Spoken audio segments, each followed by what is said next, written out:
non, c'est clairement défini parce qu'un premier ministre dans un régime présidentiel, on conduit la vision fixée par le président de la République. Je l'ai rappelé. Voilà, ci cadre boobu lay waxee.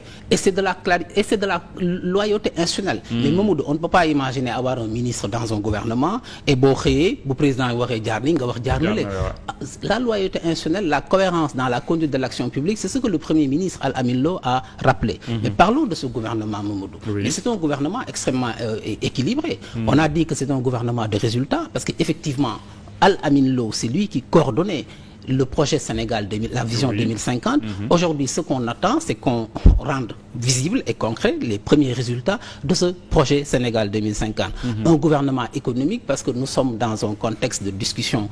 Le FMI arrivera, et je voudrais saluer aussi les performances du ministre Cheikh Diba, qui a remboursé par anticipation 2 échéances avant même l'arrivée du FMI. Ça, c'est un excellent signe de crédibilité financière et un gouvernement aussi de proximité. Nous devons être à l'écoute des populations. Et c'est là, aujourd'hui, la pertinence de ce que le président est en train de faire avec la coalition Diomaye Président.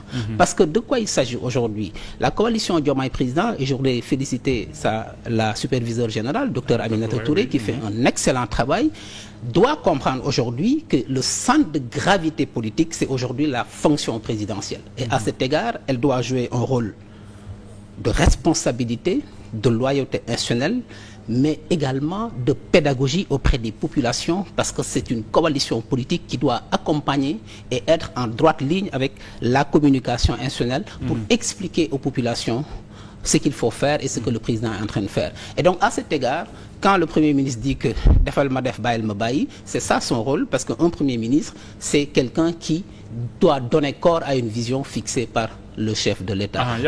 D'accord.